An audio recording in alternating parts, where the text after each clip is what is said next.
Hello everybody, Backyard Bullion here, and today I'm going to be doing some stamping on a live stream. So for those who are watching this on catch up on the video on demand from YouTube, then welcome. We're going to be doing some fun stamping of these 100 gram forum bars. If you don't know what these are all about, there is a link, at an odd angle, so link down in the description below to the Silver Forum, where you can find out all about these bars and about what they're for, why we do them, and how to buy them as well.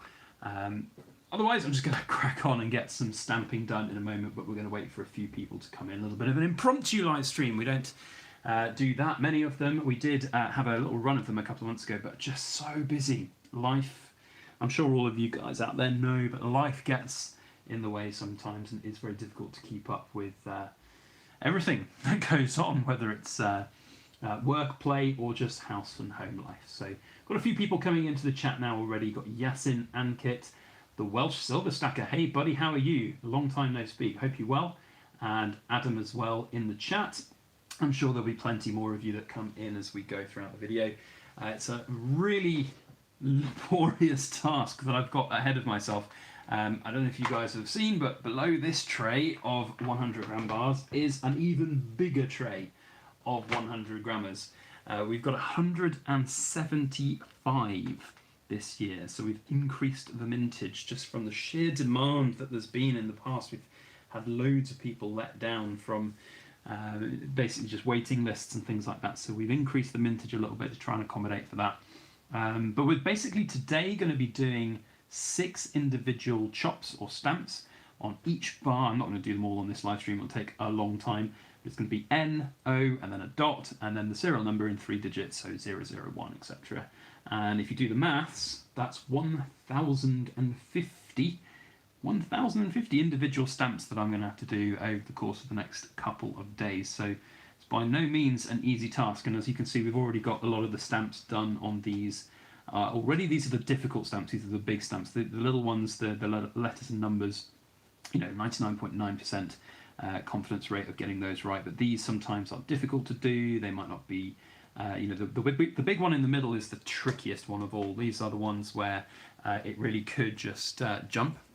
Odd angle because I'm trying to do a different angle of filming today, but these big ones in the middle are always difficult because of the size and flat nature of it, and then the ones at the top, the 100 gram and the 2021 one, to make sure we've got them centered and even.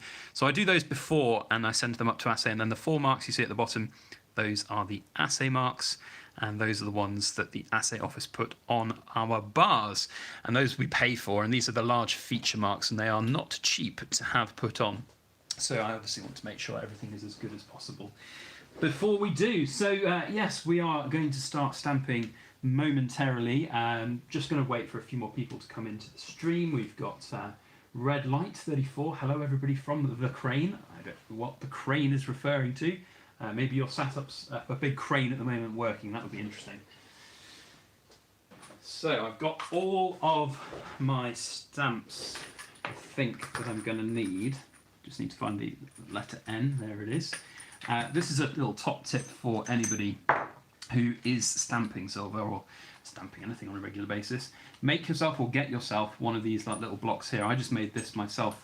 It's just simply 2 bits of wood held together with some internal dividers, and I drilled holes for all of my stamps, and you can have the alphabet and all the numbers and letters there as well. And it's so much easier than something like this. This is what a lot of them come in, supplied in like this little box here, and unless you're very good at keeping these organised in alphabetical order, it's a nightmare to find often what you want. So this is a good top tip for anybody out there who is looking at it. We've got a few more people coming into the into the chat. The Welsh Silver Stacker says, "What's the damage in these bars, buddy?" So these are premium pieces of silver. Welsh Silver Stacker, you know this. You've been a long-term supporter of our poured silver. Really, really appreciate that. Metal prices right now not cheap. Certainly, the premiums on this stuff is high. The labour costs on these are high. The assay charges on these are high. Postage factoring in as well. So basically we're retailing them out in different tiers for different membership levels of the Silver Forum, starting out at £115 per bar, so that's 115, down to £102.50 per bar as well. So It's, I think, a fair price point for the amount of work and labour that goes into them. Certainly at the highest level, you know, the £102.50 per bar, that works out, I think, at a really quite competitive price, all things considered, for poured silver, and considering the fact as well that silver has obviously dropped down quite a bit in the last couple of days. So that's basically where we are with those. I'll put a link to the forum post that we've put, and all of this information is there, by the way. So there's a link in the chat now to the forum post where you can see all of that. Nosmatics, hello my friend. You in El Salvador, brilliant. He can't stay for long, he says. His brother-in-law gave me a hotspot for 5 minutes. Perfect timing, happy to see you. Well, happy to see you too, my friend. Take care, I hope you're having a nice time in El Salvador. Is that work, pleasure? Whatever it is, enjoy it, my friend. There's a link down in the chat to the Silver Forum where you can find out all the information about these. If you're interested in them, then you can get in touch and put yourselves on waiting lists and things like that as well. So we're going to get going, because I've got a lot of work to do. I have got a lot of work to do, that is for sure. So we are going to be stamping these bars here on this little rubber and steel block. And what I do, 1, 2, 3, 4, 5, 6, 7, 8, 9, and 10. I do them in batches of 10, and I do them this way because it is a big time saver. In fact, let me just, gonna have to move this giant heavy tray out of the way, and then we can move in the stamping block. So yeah, we do 10 at a time, and we do each letter at a time going down and across. Simply because it takes an absolute age otherwise to do this. It is a laboriously long process, certainly if you're going to and from each chop. So we use a little rubber stamping block here. This is one of my older ones. It's actually seen better days. You can see some of the rust here, the iron oxide. I don't actually use these at all on pieces that haven't gone up to assay. These are really just post-assay process stamping blocks, because this iron oxide here, if detected on the bars, can affect the assay results, which is not great. So this really needs replacing at some point, or these are cheap as chips, like these blocks here, you know, 10 out of these, if that, and I could, I suppose, look to find something that's a bit more durable, a little bit less susceptible to rust. But the problem is that you know, we don't have the space, we don't have the you know, the means right now. I'm literally in my kitchen on my kitchen table, so you know, it is what it is. And you know, we just use this for what it is, and it is a good little tool. So let me just check, because I wanted to make sure. I think these are going to be number 1, because one of these bars was used for the certificate of authenticity. Yes, this bar here is going to be famous because this bar has been used for our certificate of authenticity, and it's nice to know which one it was. So I wanted to make sure with that being number 1. So what we do is get these. Is that going to be all right for you guys on camera? Just going to make sure it's in view. And then, I mean, look, hammer-wise, people always ask me, you know, what kind of tools do I use? And I've been criticised a number of times by some people for using a claw hammer to stamp my silver. Ultimately, a hammer is a hammer. It's, you know, got weight in it and it hits hard. I actually find this really well weighted. I can hold it up here for extra sort of dexterity and manipulation, or I can hold it down here for a harder swing. I think it works really well for what I want and what I do, and I'm used to it. And you know, if that's what you guys need for you and your stamping stuff, then that is also fine too. So we are going to be getting everything out ready to go. For what I always do as well, is I put these serial numbers on the left-hand side of the bar, so I've got to make sure that they're all in the right orientation, and then we can get started with the first little bits of silver stamping live. Just before we crack on, I'm going to go into the chat. If you guys, by the way, because of the way that my camera is set up right now, I can't see instant notifications when they come up on my phone that I'm streaming off. So if you guys have questions as we go and you want to ask me anything, or ask anything about silver or these bars, or just generally anything out there about the channel or what we do, then please feel free to do so. If you use the @ symbol and I write my name, Backyard Bullion, it'll highlight on my screen, and I can actually see that a lot quicker and a lot easier. So make sure you do that if you want to ask any questions. The Coin Collector UK has asked one. He says, would you ever consider bronze or copper bars? Bronze is a difficult one. It's just hard to work with. Copper, harder to work with than silver, but not impossible. But personally, I feel like silver is the way for me, always, and always will be. So there we go, that is the first stamp. One stamp down, 1,049 left to go. It's going to be a long old time for me to get through all of these, but we're going to do some here today and see how we get on over the next hour or so, and we're just going to have a bit of a chart session, a bit of fun for a change. So these are going to be the first 10 that we are serializing. So you can see how much quicker and efficient you are if you get them all lined up like this and do all of the N's at once and then all the O's and so on, because going to and from the chops, it just takes such a long time. I do 10, there's more space here, I could do more, but I do 10 because obviously when we get to the point where we're going to be putting on the actual number itself, of course we only get one shot at doing these, and it would be a little bit annoying if we messed it up. So I always do lots of 10s so that I know how many need to go on, what numbers need to go on, and I can run it up in a sort of a decimal of 10, as it were. So that's the general idea. I hope this is working for you guys and it's not just loud hammer noises all the time, but you can see there we've already got the NO done on each of them. Metalhead says, back to the day job, enjoy your afternoon of stamping. I will, my friend, thank you. Appreciate you dropping in, Metalhead. Jim Thompson says, hello from the Outer Banks of North Carolina, USA. Welcome in, my friend. I know it's probably relatively early morning in the US for you guys. Thursday afternoons has usually been the time that we do live streams. It seems to be sort of the best time of the week in terms of my schedule, or at least it was until the craziness of the last month. Goodness me, it was a busy month. And then Mrs. Backyard Bullion as well. She's out of the house, and we also have usually the morning to ourselves on a Thursday, so we can go walk the dogs and get them all knackered out and then crack on with work. So there is the NOs. Now we're going to be doing 001 to 010, so we can do multiples of these 0 chops on each bars. So you guys will notice that I'm hammering a couple of times on each chop. You can just go once and it goes in, it's fine. But what I am doing, you probably can't pick up on the camera, is I'm moving the chop sort of at different angles, and that's to try and fill out the chop all in one. If I don't get the angle right, here's an example. If I get the angle right, well, first of all that happens and you get these bars flying everywhere, but if you don't get the angle right, you can see that the 0 there hasn't quite taken in its entirety.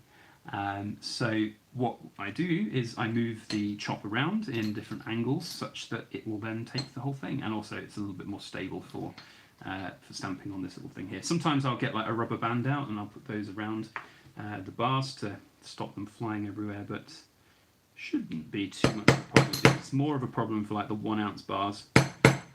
Those go flying everywhere without a rubber band to protect them, but this is working nicely, so that's how I do it. So there's the first 5. So just have to be cautious because the one at the end is not going to be 2 zeros in a row. That's going to be 0 1 0. So always have to have your head about you. Concentration is like the biggest thing when it comes to stamping silver. I can't tell you how many pieces over my lifetime that I have messed up because of a momentary lapse of concentration. And whether that's because the stamp was the wrong way around, or because I just wasn't concentrating and I slipped, or because, you know, I just didn't know what number I was up to or something like that. So here we go, the last one, I'm going to leave a space. I didn't quite take all of it, let's just get that in. And we're going to leave a space and go 0 1 0. So now we get to go through all of the other numbers in the row. So number 1. Serial number 1. Here we go. 1 down. 174 bars left to finish. See how we get on with all of this. It's going to take me a while, that's for sure. And this isn't even the finished part of the whole process as well. We do a lot more than just stamping.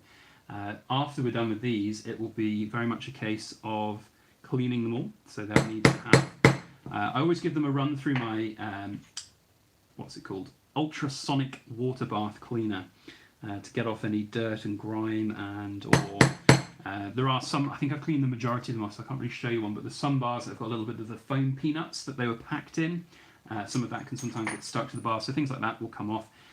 Little specks of dust and grime and dirt and fingerprints, those all come off as well.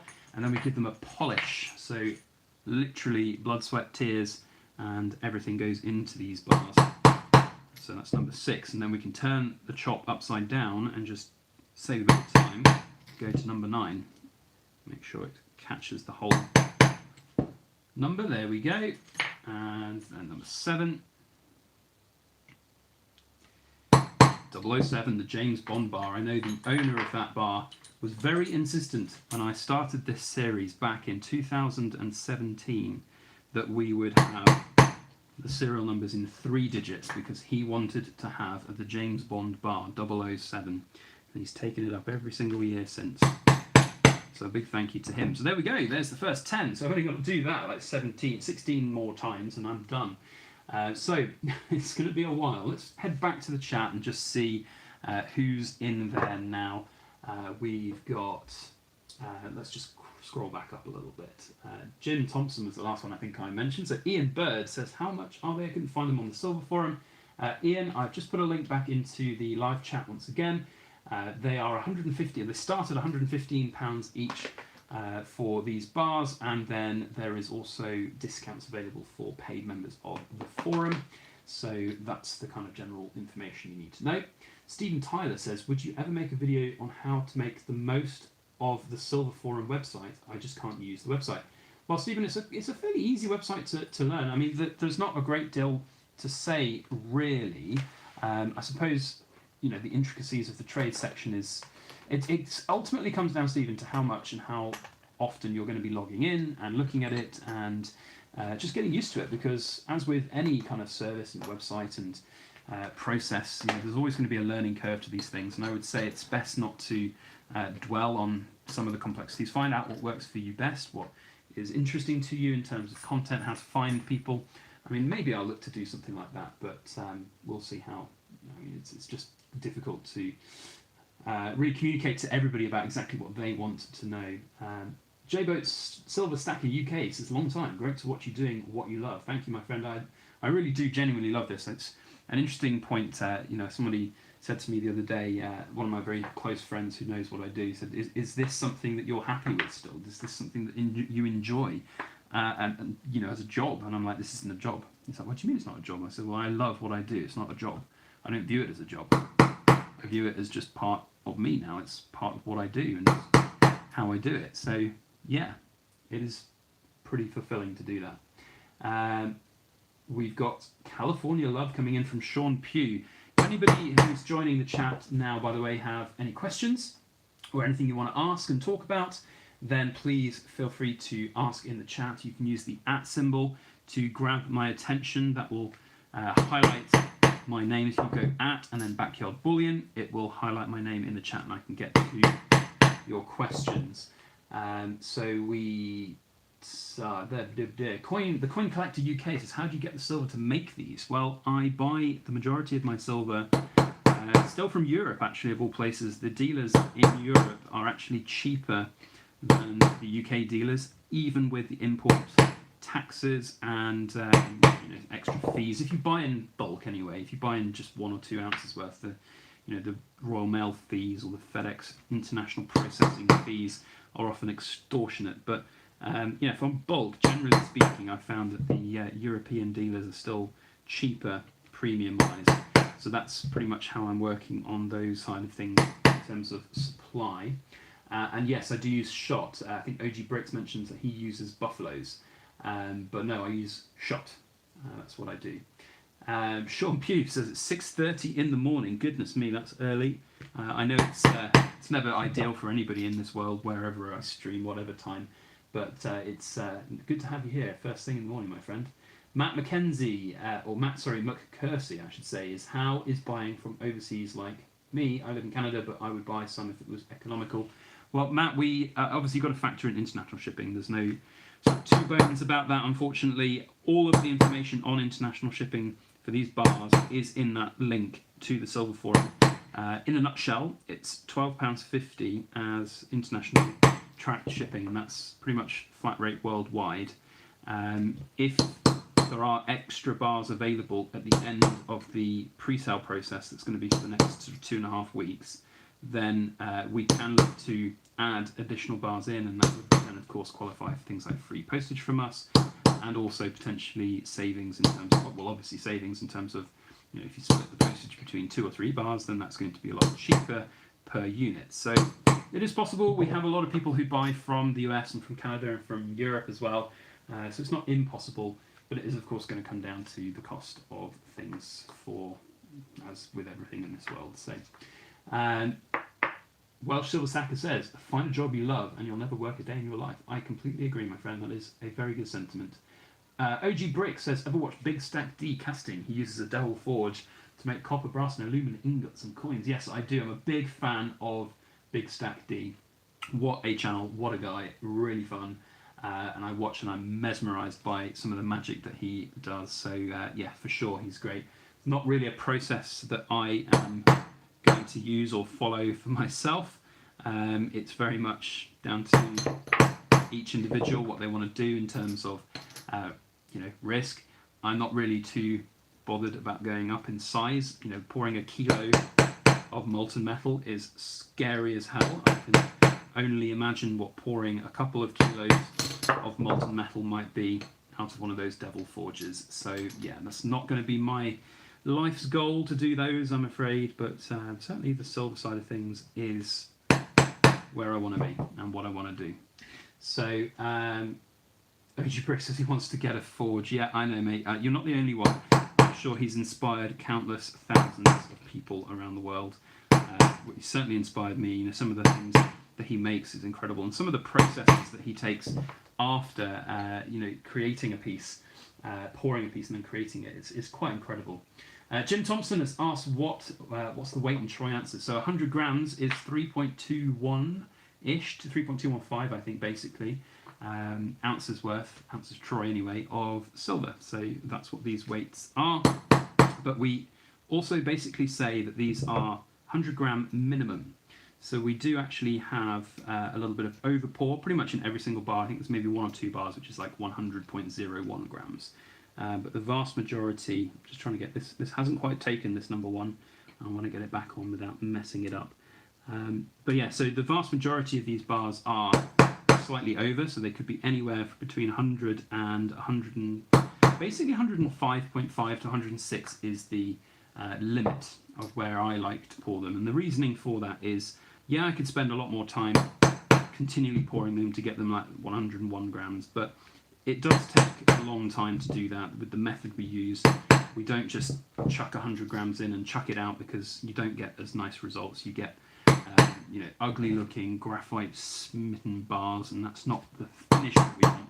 You know, we want to see the glorious, beautiful ripples showcased on every single bar. That is what this is all about. So we basically will happily give away 3, 4, 5, 6 grams of silver nearly in every single bar, just to make sure that they look better.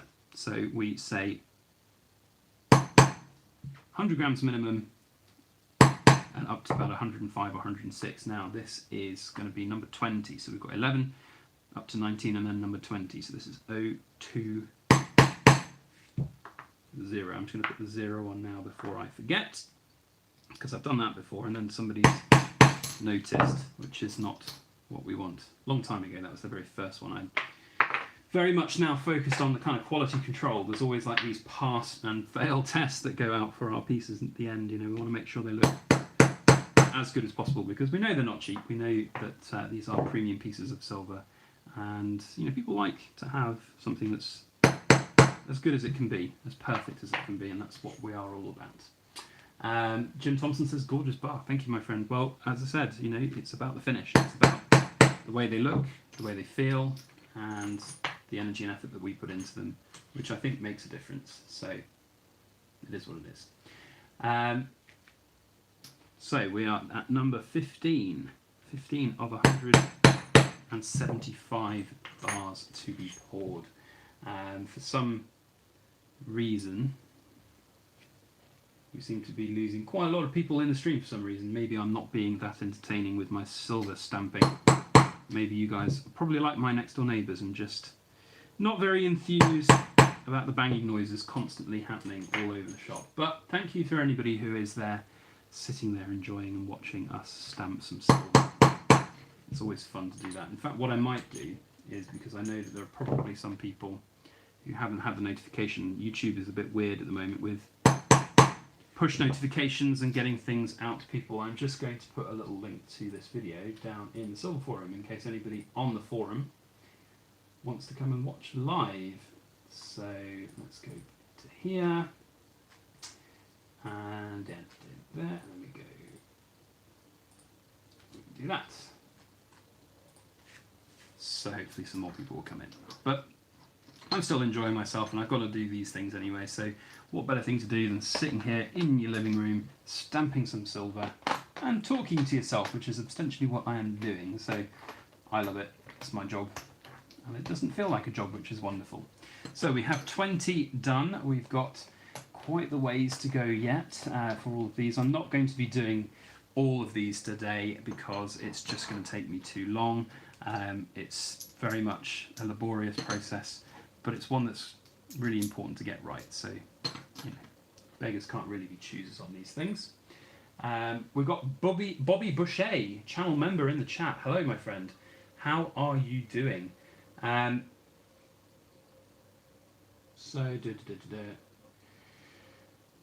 Welcome into the chat. We've got the Welsh Silver Stacker says, what was the last year's mintage? What is the lowest mintage number that's now available? So last year the mintage was 150, my friend, and this year we are starting to get people obviously in and ordering, and currently the lowest serial number that's been left available to people is 21. So at the moment 21 is the lowest available, but there are a few numbers earlier than that that haven't been kind of commandeered, so to speak, just yet. So we'll have to see how that goes. Lots of people saying that there's a lot of big falls in the spot price happening right now.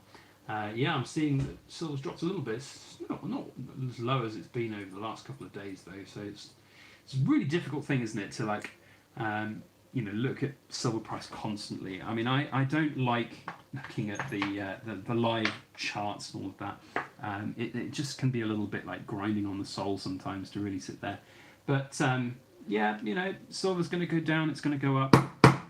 I have no doubt that there will be some movements in the metal prices over the coming days and weeks. Of course there will, because, you know, I bought a bunch of it last week and prices went down massively. So, you know, it is what it is. We can just but right around. Yeah, we can just but sit there and enjoy what we have and the silver that we have in our possession at whatever price you paid for it. A few other questions in the spot in the chat. Just reading one of the questions. Patrick Layton says, "Great job. I have a question. If you melt down 100 grams and then pour it into a mould, the bar weighs 100 grams. Are there any losses of materials?" So it depends on your method. Sometimes, if you don't have the silver at super high temperatures, little dregs of it will stay in the crucible. So that was one of the first lessons that I ever found. You know, I was trying to make 1 ounce bars. Put an ounce of silver in and then poured it, and it was like 0.98, and I was like, well, hang on, where's the rest of the silver gone? And then you look in the crucible and you see this tiny little bead of silver that's still in there. So it certainly is not as simple as just 100 grams in, 100 grams out. You've got to make sure that you've got a little bit extra in there, yeah, if you want to sort of aim for a particular number. And often you'll find as well that you'll get a lot of the different graphite bits coming out from these graphite crucibles, and that can actually add a little bit of weight to the pieces as well, depending on how much has come out and the kind of gump that's on there. Obviously that's got to be cleaned off and taken away, but that can, and obviously we reduce down the weight. But if you're sanding down to get rid of sort of heavy graphite pollution, then you can lose, you know, a decent gram or so of silver weight as well. So, you know, each to their own in terms of the you know, amount that you're willing to sacrifice when doing those kind of things. So Jim Thompson says, what would be the cost in US dollars? Not sure of the exchange rate. Gosh, your guess is as good as mine, my friend. I'm just going to have a look at one of my go-to places for exchange rates, which is called TransferWise.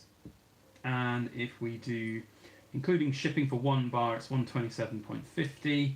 So it's probably about $175, and I know that's a lot, but the exchange rate is bloody awful right now for US customers.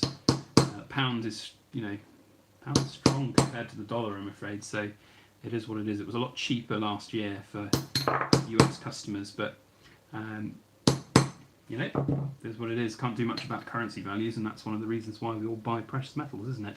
So probably about that, my friend, including shipping for the top level prices. There are discounts available for different forum membership levels.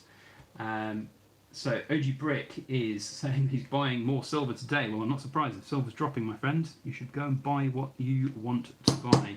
As I've always said in all my videos, though, just make sure that you're not over committing. And if you do need to, in a pinch, sell your metal, you're not going to be up the Brown Creek without a paddle, so to speak, because that is not advisable. So OG Brick says typically you won't get all the metal out of the crucible when pouring. That's what I explained there. OG Brick says it cools and freezes before you get it all poured. It depends on the temperature, mate. If you have a really high temperature of the silver when it goes in, then you can get it all out quite easily. The bigger the amount of silver that's in the crucible, usually you can get it out fairly quickly, and because of the whole sort of size of it, it tends to all want to come out as one in one go, which is good. But if you're pouring slowly to try and control the pour and try and make it look as pretty as you can, then it is difficult to get every single bit of dreg out without sort of superheating it up to over 1100 degrees. I tend to pour my silver at around 1035 to 1050, depending on the size and the complexity of the piece and what I want to achieve with it. There are a few exceptions. Big kilo pieces, sometimes I'll go a little heavier, because you really do only get one shot at those. You can't easily chop up a giant cube of silver. It's not very practical to do, so one shot at those, and I've had one in the past which didn't work out, and it's currently sat stuck in a safe waiting for one day when I have the ability to chop it up, melt it down, or do something else with it. So who else is in the chat? We've got Archaeology Mikey. Hello, my friend. Welcome. See, now we've got up to 37 watchers in the stream. Welcome in. Thank you all for joining. For those who are just joining now, we're stamping 100 gram silver forum bars live here on YouTube. What a day indeed. And we are now going to be into the 20s, aren't we? Yes, I've got to make sure I don't get this wrong. I was very worried, like yesterday I was saying to Mrs. Backyard Bullion that I'm going to do a live stream in the afternoon. I'm going to live stamp these bars. And she was like, oh, is that a wise idea? You know what you're like with your concentration. And I was like, I know, but I'm going to get it right. Going to get it right. So there's number 22. So we're live stamping 100 gram silver forum bars, which have been announced now over on the Silver Forum. If you are interested in these bars, then now is the time to act. You can put yourself on the waiting list, or if you have the 2020 edition of these bars, then you get first right of refusal, and they are ready after this stamping session. They will all be ready to go, and they will be dispatched immediately, so we can certainly get them posted. And then we're going to be finishing up here with number 30. There we go. We need the 3 again, because we're going to go over here to number 23. And then back to the 1s. So if you guys have any questions or anything you want to ask about these bars, about anything that we do here on YouTube or silver, somebody mentioned earlier in the chat that silver prices are going down as we speak. In fact, they've gone up since we last spoke, but silver prices will change. Then let me know with any comments that you've got in the live chat. If you use the @ symbol, you go @Backyard Bullion, you can see, or it highlights the chat for me so that I can see it, and I can answer your questions a lot easier. Jedi Mind Trick says the link is also in the channel's community page at the top post. Yes, I put it into the description and on our community tab as well, so you can go over there and see everything. They're in pre-order right now. We can put people on waiting lists, and we can get things sorted in early September. That's the general rule of thumb and the rule of plan that we've got going on right now. So 26, and then turn it round, we get 29. Hasn't quite taken. Let's put that right. There we go. And then we've got a few more to do on this one. There we go, 27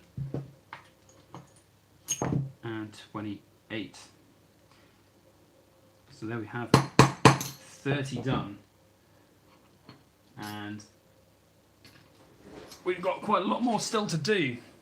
It is going to be a long old haul. How long have we been going already? We've been going 35 minutes and I've only done 30 bars. That's basically a bar a minute so far, with all of the chatting as well. So 175 bars. You do the maths, that's nearly 3 hours worth of stamping if we continue up at this pace. But of course, I am trying to go in between the live chat as well. So perhaps if I, at some point, called it a day for this live chat, pick it up and finish up these bars at another time. Yeah, thought it would be quite fun for you guys to see what we're doing and have a good old chat with you guys. So we've got 35 in the chat and 23 thumbs ups.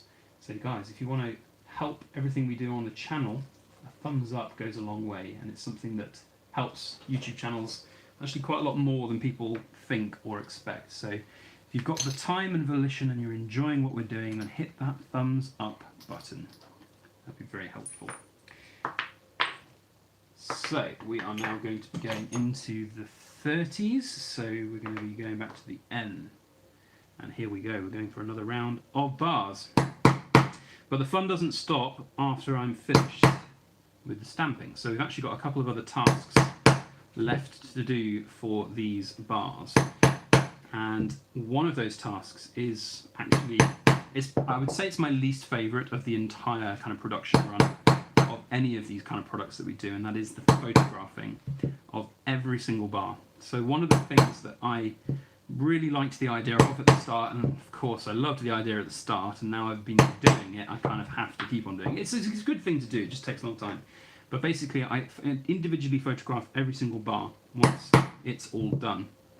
And let me tell you, taking 175 photographs, in fact it's slightly easier for these because there's 175 of them, but when we do like the 1 ounce silver foreign bars, where there was 250 of them, taking 250 individual photographs, it takes a while. It really does take a while.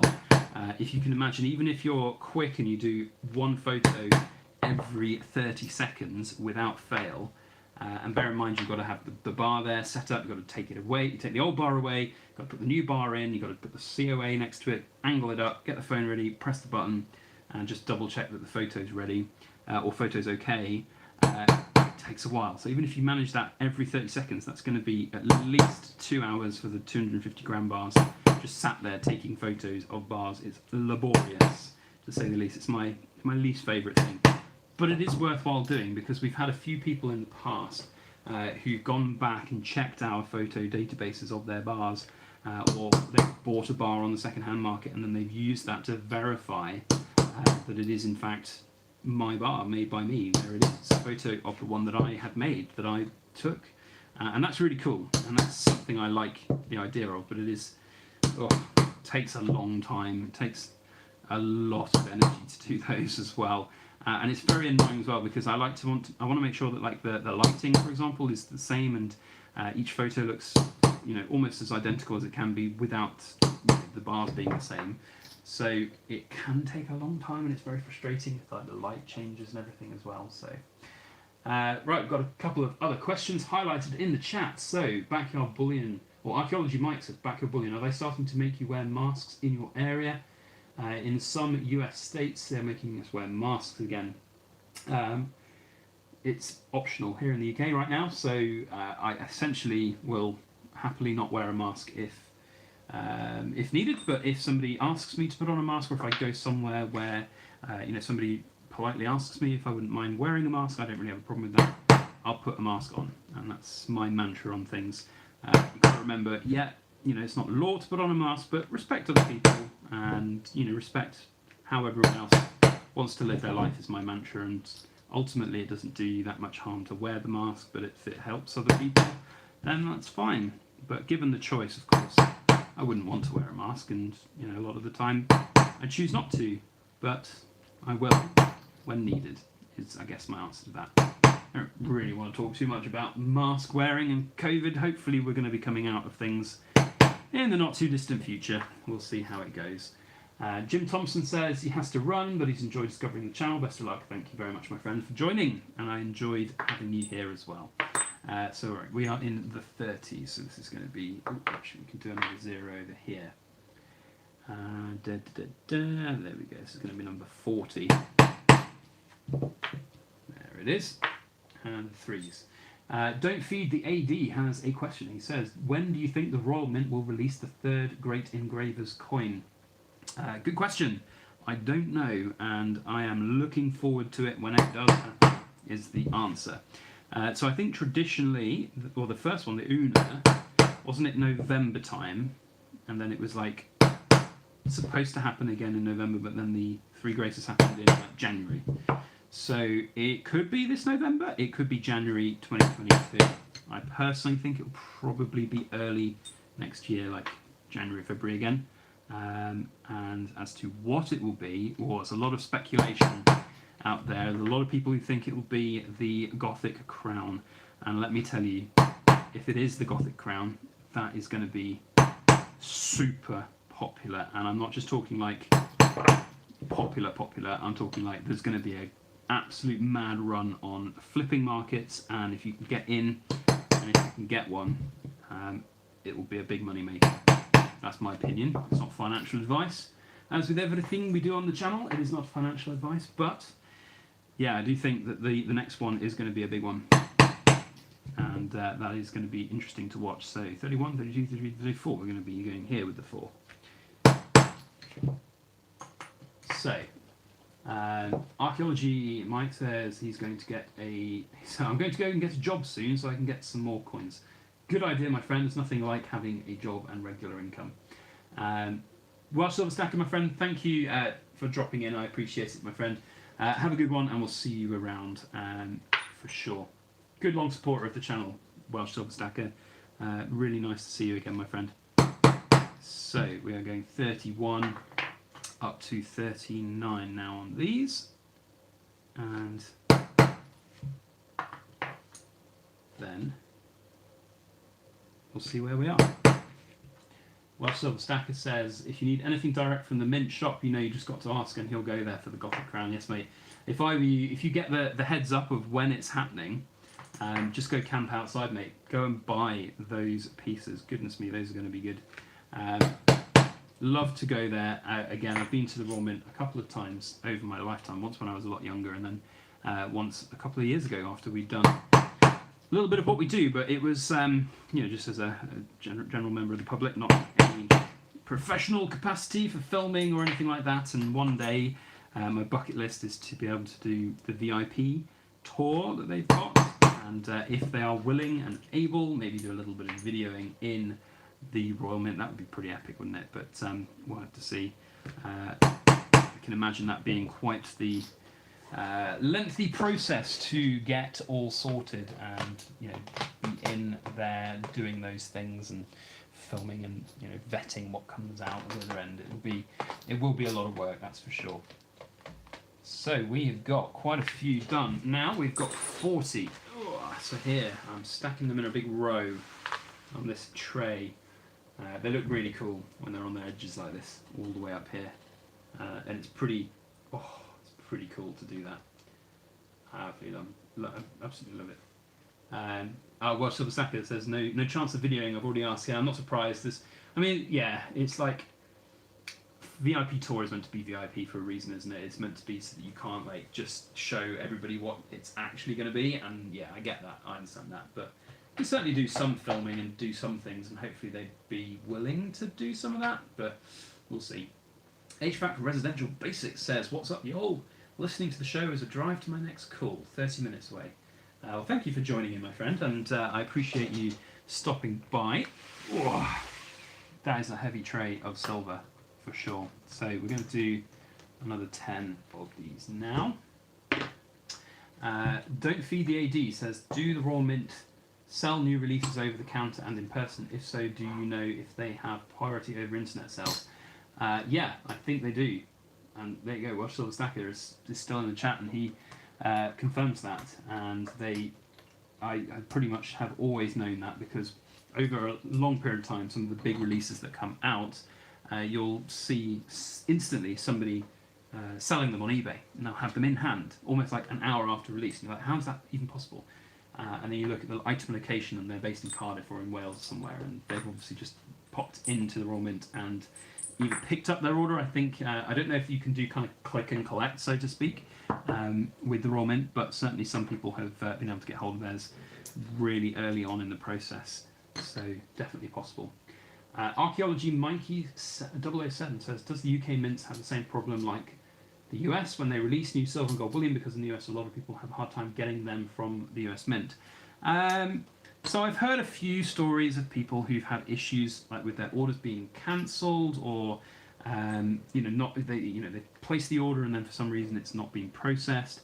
But I think we've had a lot fewer issues compared with some of the ones that have happened this year with the US Mint. I know the US Mint have had quite a lot of issues with some of their releases, quite a lot of upset customers, but pretty much barring a couple, well, obviously there's the quality side of things, which we'll talk about another time, but barring the odd issue where banks have like declined transactions because it looks a little bit suspicious, generally the Royal Mint's ordering process is pretty good, and once the order is in and placed, it's done, and there are a few rare occasions where it's oversold.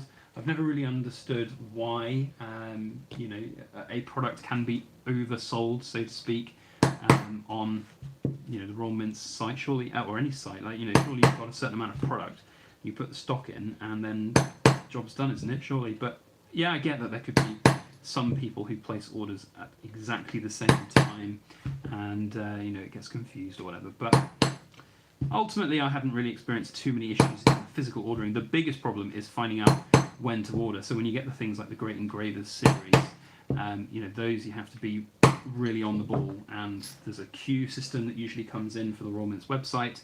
You have to log on there, and there's a bit of potluck as to whether you get in enough time.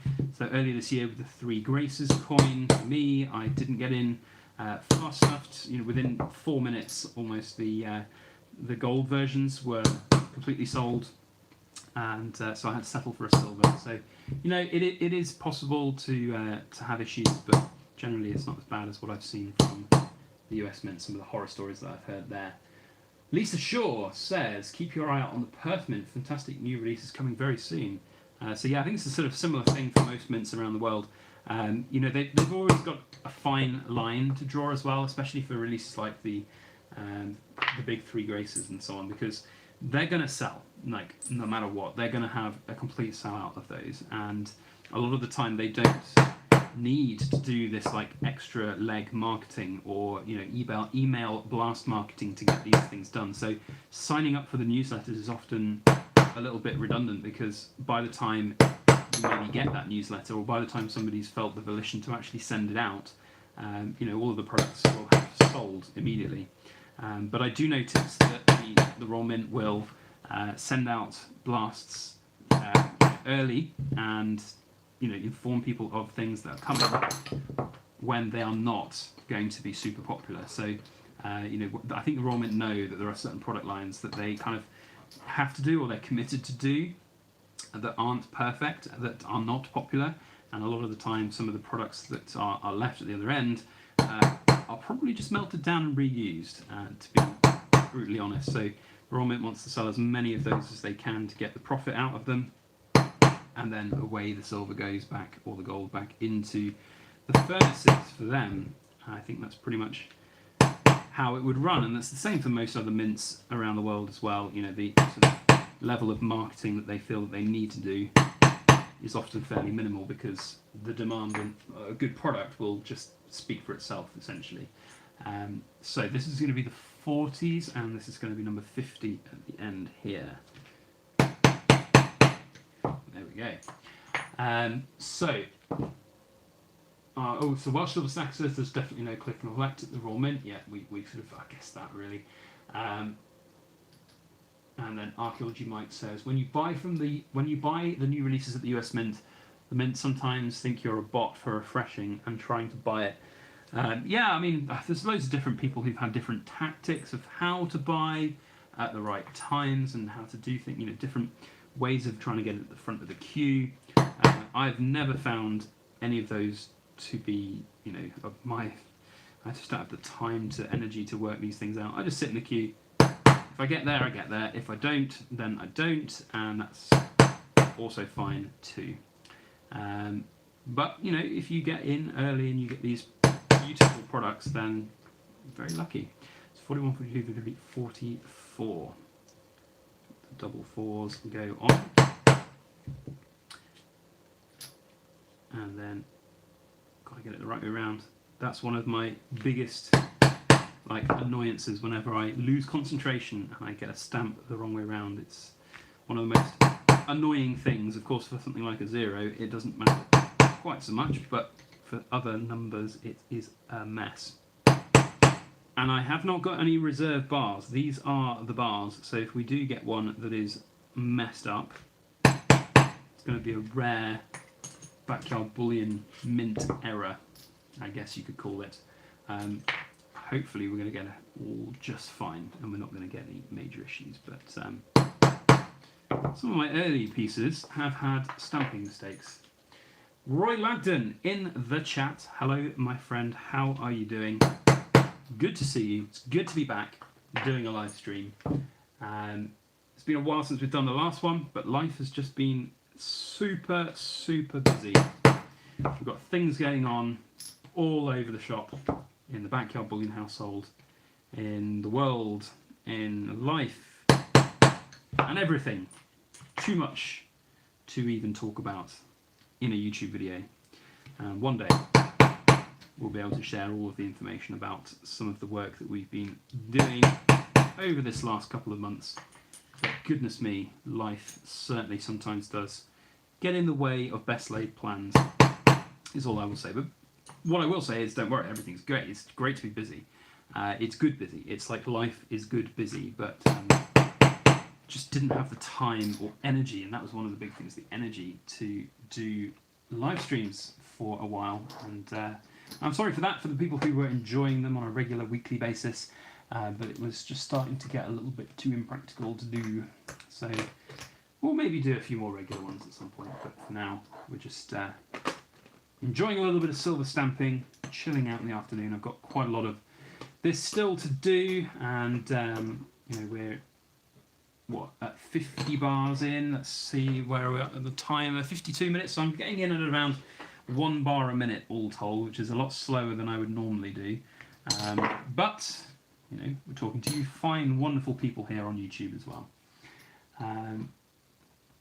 So yeah, can't say much more than that really. It is just something you have to go through and do if you are producing pieces of poured silver, especially with serial numbers on them.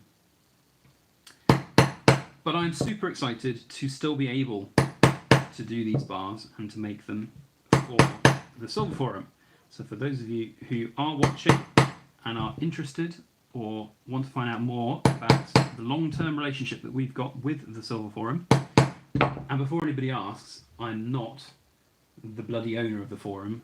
Chris Silver is a different person entirely. It's amazing how many times the two of us always get confused. I would say almost on a weekly basis, I get somebody emailing me or messaging me or commenting, going that I own the forum, or I'm Chris Silver, or my name's Chris, or whatever.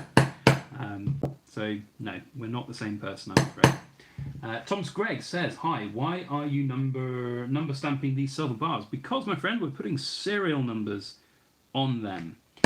And basically we decided at the start of this whole process to serialize with numbers all of the Silver Forum products, because I like it when you get numbered products. I like having a collection. The inner collector in me loves having the same number every year, and that's what we wanted to achieve with these bars. So we did it the first year, and of course if you do it the first time you do these things, you kind of have to do them all the way through. So I did one day think, it's like, it's a pipe dream, isn't it? But it's like one day, well, if we end up doing like 1 year, we do 1,000 of these, I'm gonna have to sit here and do 6 stamps per bar. That's 1,000. Sorry, that's 6,000 stamps to do 1,000 release. I don't think we'll ever get to the point of doing 1,000 bars for these, because these are, these are premium pieces of silver. They're premium bars. I'm not going to hide behind the fact that they're not. They are expensive, but there's a lot of time, energy, labour, love, expenses that go into making these, and that is, I think, all things considered, the price points that we've got for them, I think is actually very fair for kind of quality hand-poured silver right now, and that's, where we are. So. Gastorfic Muncher says tax purposes. No, we don't serialise them for tax purposes. That would be an interesting tax loophole, wouldn't it? If any serialised silver bullion was tax exempt, that would be wonderful. I mean, goodness me, everybody would be stamping serial numbers on their coins left, right and centre, I have no doubt. But some like bullion or special edition bullion coins, proof coins, things like that, they will have their serial numbers on the actual physical item as well. So I think it's cool. I think it's nice. I like having that, and other people do as well, because they get to have the same number. Certain numbers for certain people mean a lot. Like date of birth numbers, or we have one chap as well who wanted a particular number to match the regiment in the army that he served under, which is incredibly cool. So yeah, generally it's certainly easy to serialise. It just takes a bit of time, basically. So that's why we do it. Roy Langdon says, you make it look easy. Time and practice, my friend, is what I will say. If you think about the statistics of this, in fact, tell you what, let's do the maths. I need a break from stamping just for the moment. We're going to do some mathematics. Isn't that fun? Everything out here on the YouTube. So let's have a quick doodle. We've been doing, so we've got 1 ounce, we've got 100 gram, we've got 3 ounce and 5 ounce. Those are the different products that we make for the Silver Forum. And we've got 2017, we've got 200 of the 1 ounce. Then I think we did 200 for each of these years. So we've got 17, 18, 19, 20, 21, gosh, 5 years now. 200 for there and 250 for there. The 100 grammers we did in the same year there. We did 150 there. We did 150 there. We did 100 there because of various VAT registration bollocks. And then we did that, and then we did 175. And we didn't do those then. We did them there. We did 50, 50, 65, and this year we're going to be doing 75 of them. Did none of them there. Did we do them in that year as well? Ooh, I'm going to have to go onto my website and check whether we did the 5. I just can't remember off the top of my head right now. But fortunately, I have a website with a full-on database of all of my different products. 5 ounce rounds. I don't think we did them in 2018. I think the 2019 editions was the first year.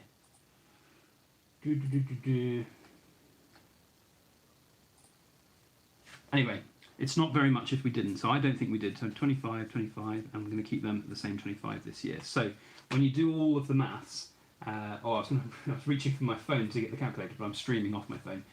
We have done 200, 200 plus 200 plus 200 plus 200 plus 250 plus 450 plus 100 plus 17. Why have I written 177? I should have written 175.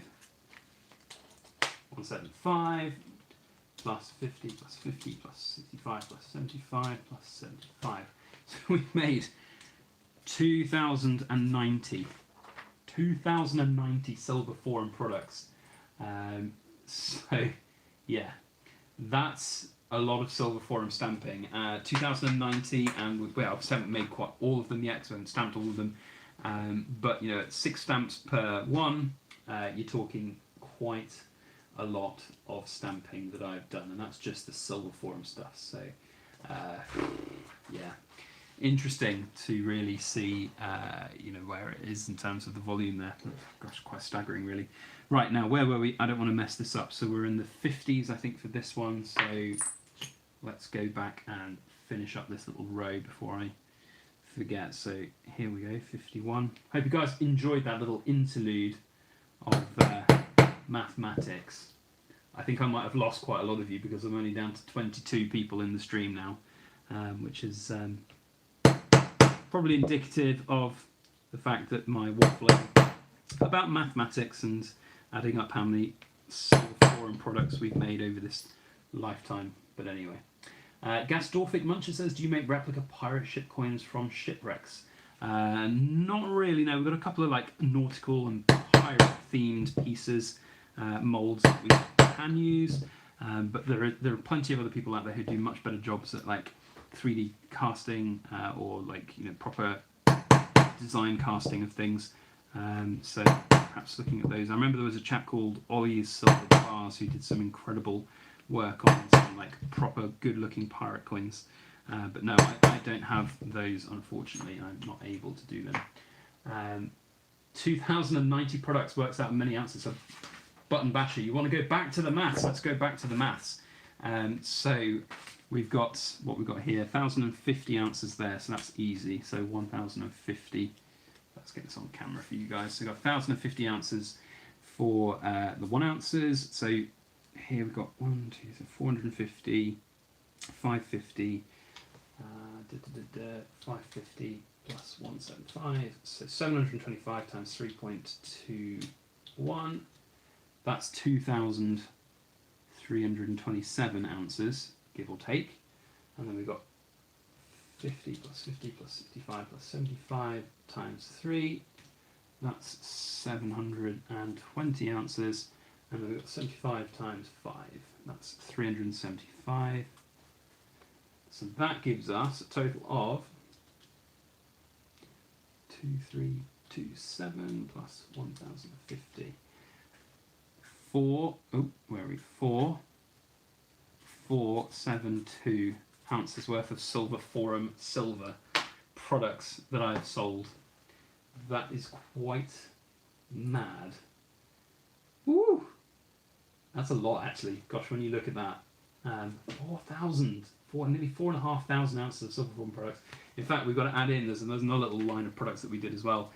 We did 25 times 250 gram bars in 2017, and then we did another 15 of them the next year. So we've got 40 times 50. Silver Ado, thank you, my friend, for the super chat. I appreciate that. That's very nice of you to do that. So we had another 40 times 250. That's another 10 kilos divided by 31.15. That's another 320, so that's 320 ounces. You're probably looking at close to 4,800 ounces worth of silver that we've done. Oh gosh, yeah, I mean, maths is fun, isn't it? Now we do the kilos. Roy Lagden has done the maths already, nearly 140 kilos of silver. Jeez, that's a lot. Yeah, okay, put that in perspective. And that's just silver forum products. We've not even included all of the different products that I've made and sold over the lifetime. Do you know what? I can work it out as well because I've got all of my records still.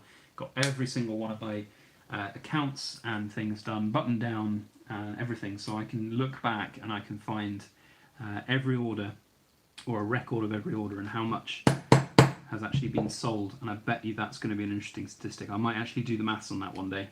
It'll take a while though. Goodness me, it'll take a while. But maybe that will make an interesting kind of giveaway competition. Guess how much silver I have sold in my lifetime as backyard bullion. Goodness me, that would be a statistic and a half for sure. J-Boat says a ton. It'd be interesting, but I don't think it would be a ton. I would say that as a guesstimate, I would say that we're probably around...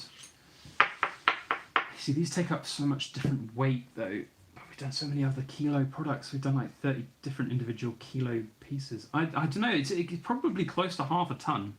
At least half a ton of silver I've probably sold. Couldn't tell you the exact number, but I wouldn't be surprised if it's close to that. Yeah, that's putting things in perspective, isn't it? And we've only been going for 5 years. Imagine after 10 years what the amount would be. That would be very, very interesting. And I remember when I got started with this, it was very much like, it'd be nice if I could sell, 30, 40 ounces of silver a month. That would be like that would be the super goal. That's what I wanted. And then and at the moment we sell we sell like 8-9 kilos of silver a month when you average it out. We do have like different busy periods and times when we're not quite so busy or can't be as busy because of tax thresholds and VAT and all of that. So yeah, it certainly puts it in perspective for sure. Yeah, for sure. So Roy Langton says nearly as much as the periodic table stuff. Well, that's the thing as well, mate. We've got those to factor in too. I think by the end of those, we'll be certainly over the half-ton level. So Fluxus says, if only you could have kept it all. Well, sadly, my friend, a lot of the time when it comes to running a business, the sales that you make end up fueling the future sales that you make. You roll over the profits into economy of scale. And before I think what I'm going to do is this batch of 10 here will be my last, because I'm starting to get to the point where I need to go and have a sit down on the sofa and just chill, because talking at the camera for over an hour in one go is not easy. Yeah, basically running a business is difficult, and if you do it correctly, you can economy of scale things very easily, and that's what we've done here. I started with a certain budget for the Backyard Bullion business, and I had to, because Mrs. Backyard Bullion put that all in writing for me. She's like, if you want to do this, and if you want to quit jobs and quit regular income, then you need to actually have a clear strategy of what you're doing and actually do it properly and seriously. So I did, and I had a certain budget which I put in, and I said, well, if we get that budget and we get the sales and we get the money coming back in, I can use the additional funds that come in from the sales to basically fund phase 2, which would be a slightly larger operating budget, and so on and so on and so on. And it only is after like 3 or 4 years of doing this that businesses actually start being able to draw money out in terms of salaries and stuff. So it's always difficult, like working out cash flows, working out all of the different, it is interesting, and it's very different to just being in a job, and I love that kind of thing. I've learnt so many new skills from doing what I do, but it is easy to do if you have the sort of business that is fortunate enough to be sustainable. And for the time being, we're sustainable. We've got the demand. There are people who are still interested in these bars and these products, which is great. We've got a few other people going in. So Lisa Shaw says 12,150 individual stamps to number all of the bars over the years, but she says she's got a little typo. 12,750. Yeah, that's a lot of stamps. That's a lot of stamps. So that, by the way, that entire rant and rave and mathematical overview of all the different things that we've done was all born out of Mr. Roy Langton saying that I make it look easy by stamping silver, and I really have to say that it is down just to practice. It is down to doing it so many times for so long that it becomes almost second nature. Now, I'll tell you all a really interesting story as well. When I was fortunate enough to do some filming up in the Edinburgh assay office, I was working with the master marker. His name was Charlie. Wonderful, wonderful chap. Absolutely incredible. And he was the one that had marked all of my silver to date. He was the sort of head marker when it comes to hand marking silver.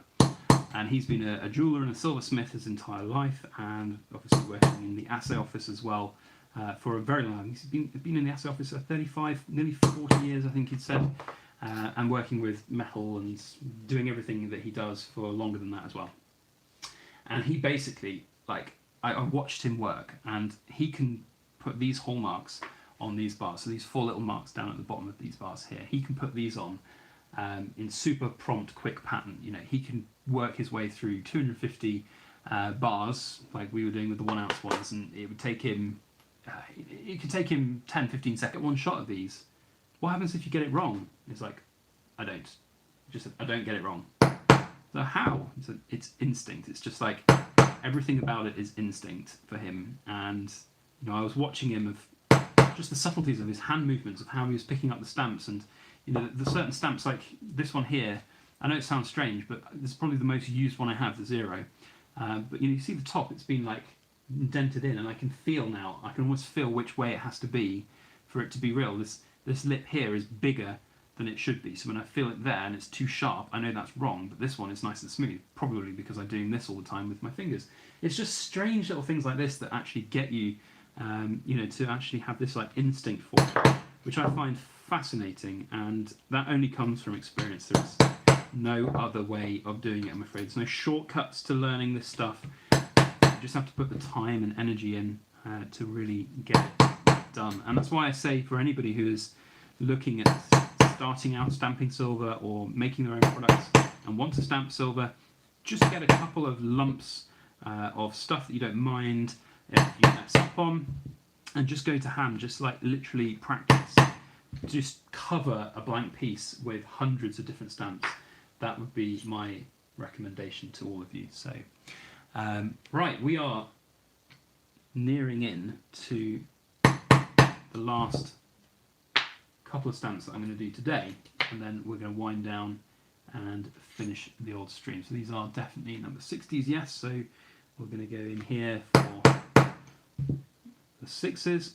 Also, I kind of want to stop around now because this is not the quietest of tasks to do, and I don't want to piss off the next door neighbours too much. They're lovely. They don't know what I do, but they do know that I make noise, and you know, I've said to them that I'll keep the noise to short periods, maybe an hour or so each time, and they're fine with it. They're absolutely wonderful. We've given them a couple of bottles of wine over the year to say sorry and thank you, and they're just fine with it all. But don't want to take the piss, don't want to really annoy the people you live next to, and so that's why I want to kind of finish up in just a moment. But maybe one day, when I have my own workshop, my own space, I'll be able to stamp to my heart's delight without worrying too much about the noise. So I'm not sure if I'm not getting chats anymore. I think there's a few lag issues with the YouTube page I've got open. But if anybody has any final questions or anything else they want to say before we end today's stream, now is the time, because we're coming down the home stretch. So let me know if you've got anything you want to ask, or if you are interested in these bars, then head on over to the Silver Forum. There's a link down in the description below, and I'll just put the link as well back here in the live chat, and you guys can have a look at your leisure. But it's been wonderful to have you all here stamping with me, if in spirit at the very least, and I really do appreciate you all stopping by. If you have enjoyed the stream, then please do hit the like on the way out. It would be wonderful. It does help everything that we do on YouTube, and it helps everybody. If you watch other channels, make sure you hit that like button, because it does help people. So yeah, Pornosaurus Plays just says, are you going to go make yourself a cup of tea now? Yeah, I'm probably going to go have a sit down on the sofa. The other thing, the untold thing about this as well, is I'm being hunched over the desk here, and actually there's like a good gap. So if I just bring my hands up, that's the gap between the stamping block and the edge of the table where I am. So I'm having to really hunch over to see this. Normally I'd have it closer, but just the way I've got everything set up with the camera, it's not very practical. So my back is killing me right now. So I'm going to go sit on the sofa. Is it socially acceptable to have a beer at this time of the afternoon? It's what, 3:30 here in the UK? It's a little bit early. Mind you, it's 5 o'clock somewhere, that's what they always say. But maybe I'll just wait and I'll enjoy it at 5 o'clock. But yes, so that is where we're going to finish today with these 70 bars done, and I'll do the others over the course of the next couple of days. But they are all available now to pre-order. If you've got existing numbers from previous years, then head on over to the Silver Forum. There's a link down in the description below, and you can check out all of the information you might want to see about them. Otherwise, that's pretty much me today. Social Craigster says, do you pour your own? Yes, mate. All of these pieces, all of these bars have been hand poured by myself. And that's how I do things. I always pour my own things. Always will. Love it. So there we have a bunch of silk forum bars all ready to go. Have a fantastic week, you all. I hope you have enjoyed today's stream, and we'll see you all on the next one. Roy, if you like this site, you wait till you see the video we've got planned for Sunday. We've got a menagerie of everything out on the table. I don't know how I'm going to frame it though, because there's so many of them this year that it won't fit all on camera, but we'll work it out, I'm sure. But yes, big thank you to everyone. We'll see you on the next one. As always, please make sure that you like, share, comment, and subscribe for more.